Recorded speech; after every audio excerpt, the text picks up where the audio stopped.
morning, ladies and gentlemen. I am honored to introduce the administrative, organizational, and the connectivity issues in Korean container ports to Sri Lankan Port Authority today. Before I begin, I would like to introduce myself. My name is Hyung-Sik Nam, and I am a professor in the Department of Logistics at Korea Maritime and Ocean University. I received my undergraduate degree in international transport, my master's degree in logistics and supply chain management, and my PhD in maritime logistics. This KOICA training session is normally conducted in person by bringing you here to Korea, and it is unfortunate that global COVID-19 pandemic has forced us to conduct it online. However, I hope to have the opportunity to meet you in person in the future and to speak to you in person someday.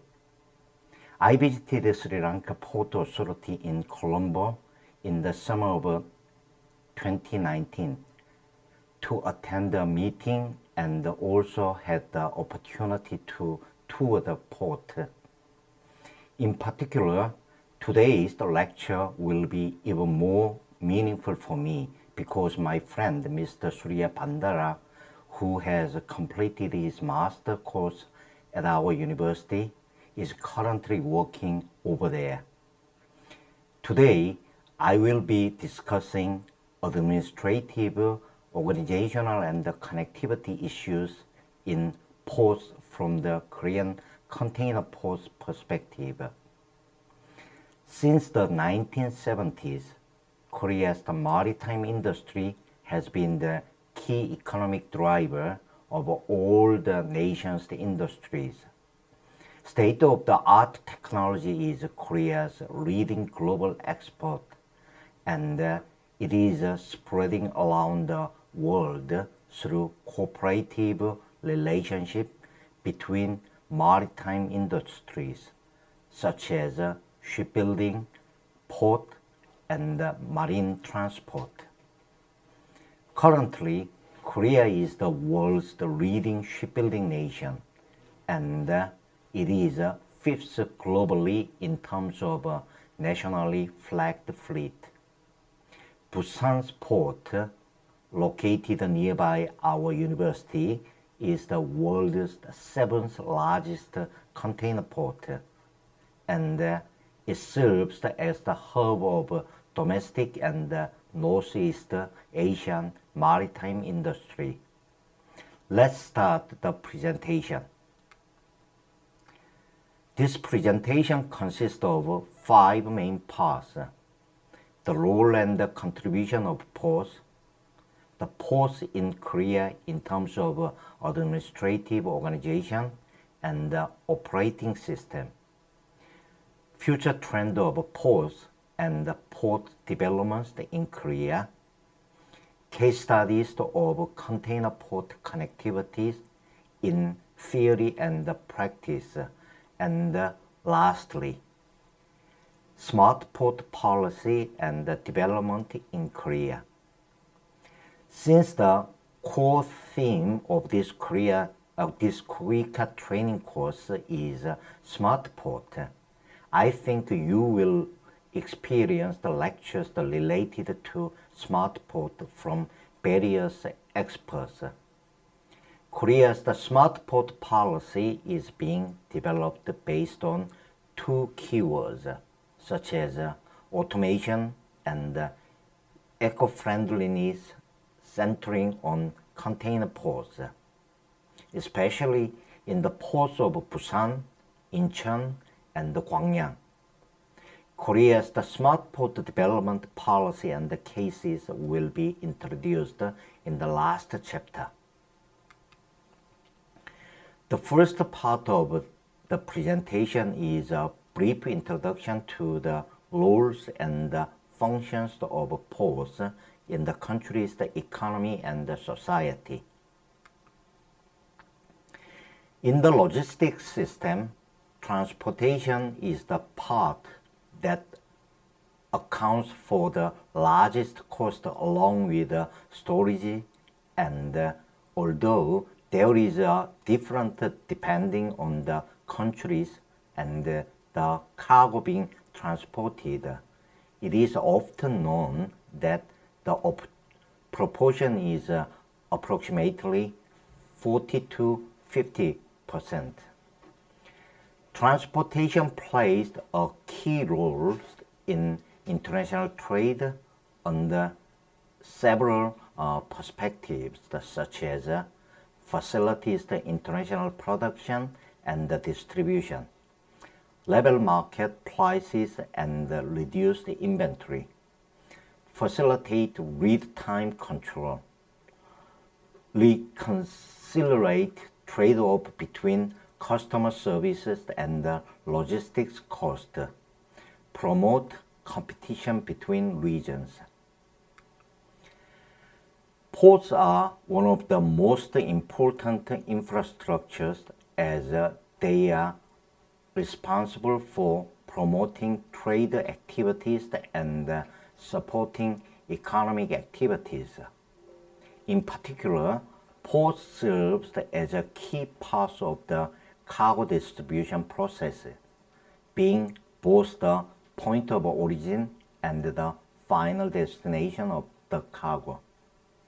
In port, cargoes are discharged, stored, transported, and processed, and in general, ports play an important role in enhancing the international competitiveness of domestic industries by creating added value to cargo. 4 out of the 10 most populous cities in Korea have developed around ports. About 86% of global imports and exports are transported by sea, and Korea handles 99.7% of the figure. Korea also has a high dependence on trade.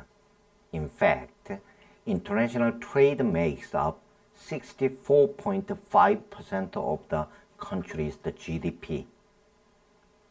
Accordingly, ports are regarded as gateways of international trade that connect sea and land.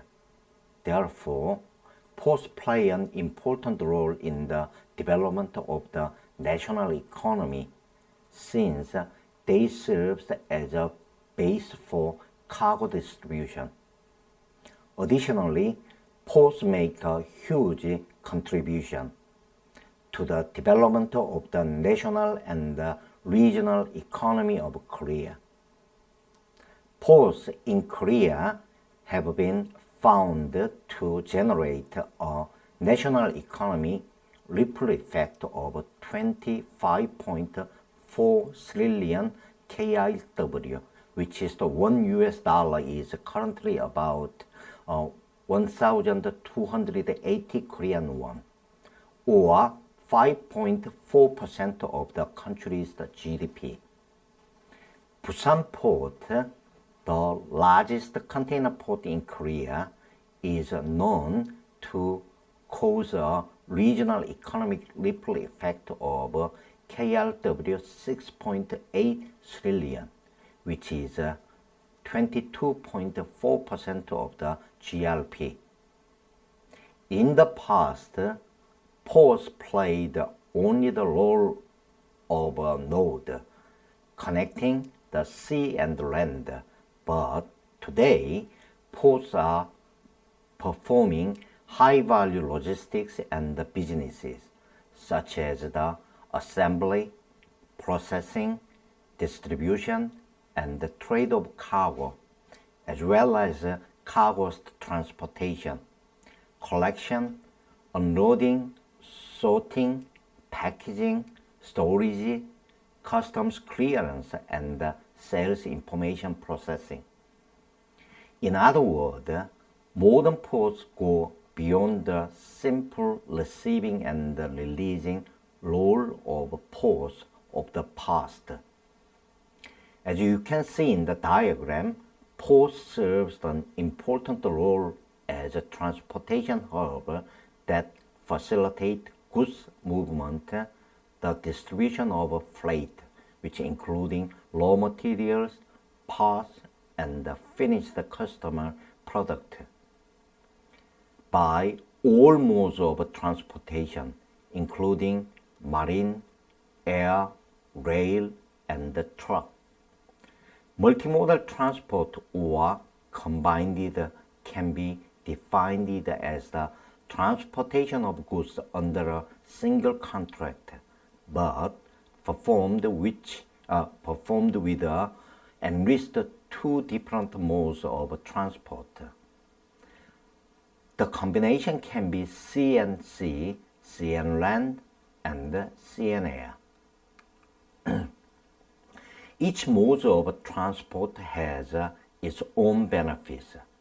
However, from a logistics point of view, the optimization of logistics which reduce logistics cost and give customers the best satisfaction is to transport cargo through multimodal transportation rather than relying on a single transportation method.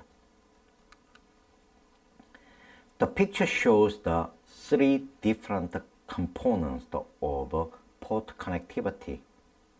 There is hinterland connectivity, foreland connectivity, and the gateway or hub port acting as a connector. A fundamental factor in the gateway or hub port is the global connectivity, which is the outcomes of geographical factors such as location, sea depth, etc. The hinterland connectivity enables each gateway to access its market area via freight corridor and different modal split, including rail, road, and river barges. The foreland connectivity is the network which reflects the structures of international trade and its web of interaction. For example, how the port is connected with the global air and maritime shipping network. The second part of the presentation is about ports in Korea. Korea is located in Far East Asia. More specifically, is located between China and Japan. As a peninsula, Korea is surrounded by the sea on three sides of the country. For many years the Korean people have been living closely with the sea, and as a result, they have become an advanced maritime nations. As of July 2022, there are a total of 60 ports in Korea, and according to the size and the role of the ports, they can be divided into 31 trade ports and 29 coastal ports. Trade ports can be categorized as international, national, and regional trade ports. And an international trade port is closely related to the national economy and the public interest, and into and from which ocean-going ships mainly enter and depart. International port can be designated as a national or regional trade ports, depending on the volume of cargo exported and imported, development plans, and balanced regional development that manages and operates them systematically and efficiently. A national trade port critically related to the national interest in terms of handling cargo from the hinterland of a metropolitan area or supporting major key industries as a hub for domestic and overseas inland and marine transportation networks. Regional trade ports is mainly for handling cargoes necessary for regional industries. As a hub for regional inland and marine transportation networks. Finally, a coastal port is a port where ships mainly operate between the country's inner ports.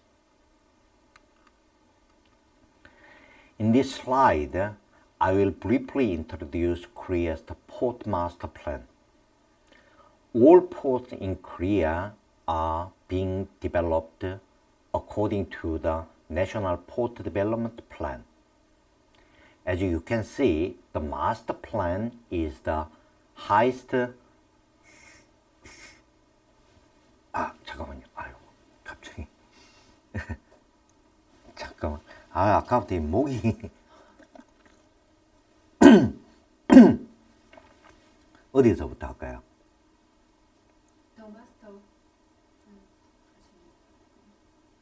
그러면 저 고위부터 그죠? As you 아니면 슬라이드부터 그 슬라이드 9부터 할까요? 이거 아까 이것도 안 켰네. 시간 지금 되고 있긴 한데. 그래요? 슬라이드 9부터 다시 시작하겠습니다. 한 10분 했습니까? 저희는 16분 했습니다. 16분 했습니까? 슬라이드 9부터 다시 하겠습니다. 예. 너무 빈시한 것 같아요. 하는데 화면에요. 아니요. 저는 이제는 오늘 아침에는 눈도 안 비고 이게 큰일 났네. 설마니 이게 어제 잠을 잘 못 자. 이게. 예, 가겠습니다.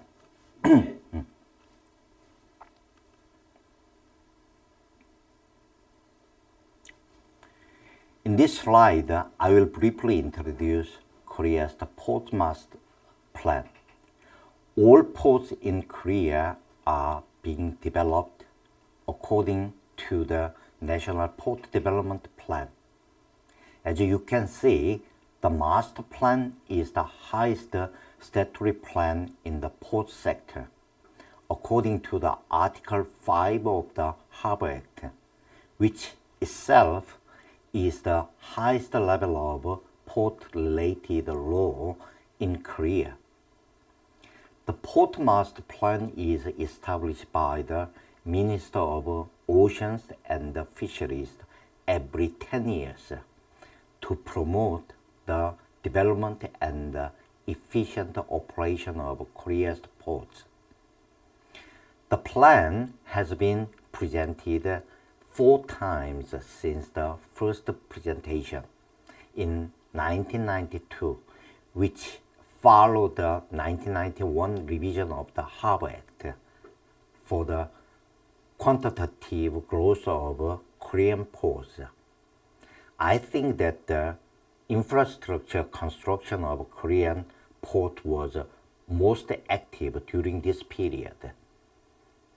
The second master plan aimed to foster the national industry to create added value beyond the existing simple cargo distribution. The third master plan, begun in 2011, aimed to foster high value point where logistics, leisure, and culture coexist. The fourth master plan began this year. For the next 10 years, Korean ports will work toward achieving its goals of building a high value added digital port system to secure their global competitiveness. Major advanced maritime nations that frequently have such master plan and develop accordingly. As I said, port construction is a national infrastructure facility that requires a large amount of money and resources. So it should be implemented according to a mid to long-term plan rather than a short one. There have been three main goals of Korean port development. The first goal was to enable smooth transportation of export and imports. The biggest goal for Korea after liberalization in 1945 were to secure a self-supporting economy and to overcome resource shortages by securing its ports. During the industrialized period in the 1970s and the 80s, ports were able to secure facilities to support the exporting and the importing of cargo for Korea's economic development. The second goal was the expansion of port construction in order to handle transshipment of cargo. With the Kobe port disabled after the Hansin earthquakes in 1995, transshipment volume to China was transferred to Korea. Between 1991 and 2000, the transshipment traffic of Korea recorded a surprising increasing rate of 37.4% per annum. And in order to handle the freight, the Korean government built a two-port system in Busan and Gwangyang.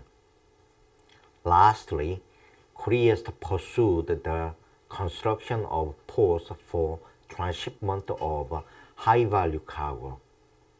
After 2005, with China's construction of their own ports, the simple transshipment cargo flown into Korea was reduced, raising the need for high-valued Korean ports. The Korean government declared free economic zones centered on ports in Busan, Gwangyang, and Incheon, and focused not only on simple transshipment but also on a construction of ports capable of value-added logistics. Busan Port is the nation's largest container port and the sixth largest worldwide in terms of throughput in year 2020. Busan Port consists of the Old North Port and the New Port, which opened in 26. Currently, the total throughput of Busan Port is divided into 20% from the North Port and 80% from the New Port. This slide shows the 5 container terminals at Korean North Port: Wuhan, Ganman, New Ganman, Jaseongdae, and the Korea Express Terminal, which are in clockwise order. Wuhan is the smallest container terminal in Busan Port, and it is not currently in operation. Ganman Terminal has 4 berths. This terminal was the busiest terminal in Busan Port, but now the throughput is decreasing due to the mainliners from different alliances having moved to the Busan New Port. New Ganman Terminal was developed to support insufficient handling capacity of Ganman Terminal, and it has 3 berths. 자성대 terminal, operated by Hutchison Port Holdings, has 6 berths, included 2 small berths. 자성대 terminal will be closed down in 2023 and will be developed as a waterfront in the National Port Master Plan. I will explain the detailed Korean National Master Plan in the next section. The Korea Express Terminal has 5 berths. This terminal is the biggest container terminal in the Busan Old Port at the moment, which has the plan to expand its berth length to accommodate ultra-large container carriers. Busan U Port opened in 26 and handles approximately 80% of Busan Port's throughput. The new port is still under construction and is scheduled to be completed by 2030. Gwangyang Port has 16 berths and its total handling capacity is around 6 million TEUs per year. For the first time, the container throughput of Gwangyang Port exceeded 2 million TEUs in 2020. The ratio in the total container traffic of Korea was 10.9% in 2020. The market share of Gwangyang has increased stably. There is another main container port in Korea outside of Busan and Gwangyang. Incheon Port is located near Seoul and is very close to China. As a result, its main activity is trading with China and to support Seoul's economy. This is Ulsan Port, which is specialized in oil and cars. The total volume of the port is very high because of the cargo it handles, while container traffic is very low due to its close proximity to Busan. Ulsan is also relatively small compared to Seoul or Busan. Among these ports, I will explain in details about the port of Busan and Ulsan with a short video clip because Busan is the nation's main container port and Ulsan is known to the Northeast Asia's hub for oil. Now, I will go over Korea's port administrative organization. The Ministry of Ocean and Fisheries is the main administrative body in Korea of ocean-related industries. Sectors such as ports and harbors, shipping and logistics, and fisheries are under this ministry. The Port and Harbor Bureau oversees the port sectors in Korea, which carries out functions such as establishing port policies, developing ports and harbors, directing port investment, port area development, technological development, and regulation of port operations. In order to monitor all ports and harbors in the country, the Ministry of Ocean and Fisheries established 11 regional offices in Busan, Ulsan, Masan, Incheon, and other areas. Along with these administrative bodies, many institutes are collaborating in research and development, the development and the monitoring of policies, and regulations, and providing ocean-related education.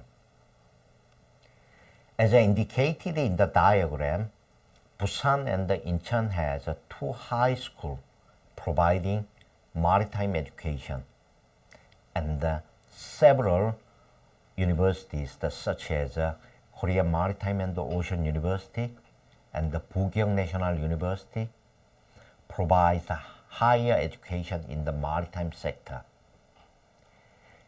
These universities are also involved in research and development and assist in policy development. Institutes such as NIFS, Korea's hydrographic and oceanographic agencies are also involved in research and development, while several organizations such as the National Maritime PNT Office and the Korea's Maritime Safety Tribunal are involved in administration, regulation, and monitoring capacities. Let's have a look at different port management styles used worldwide to understand their pros and cons. The majority of the world's ports are owned by the state and are managed by a state-appointed organization. The local or central government or by the ports themselves. State-managed ports are good because they allow for comprehensive port planning with major investment. However, interference, the lack of flexibility, and inefficiency of the government can affect their performance. On the other hand, privately owned and privately operated ports are highly efficient due to their full autonomy. The drawback is they are profit-driven and have limited consideration for port authorities that are the middle ground. They have autonomy in management and operation, which leads to higher performance, and they garners the government support with the public interest as a state-owned organization. Understanding the economic purpose of ports and their development is required to the successful in port management. Strategic decisions need to be taken to decide and manage ports, privatization, centralization, devolution, competition, and cooperation. In the case of Korea, devolution have been very effective with via dispersal of control instead of centralization.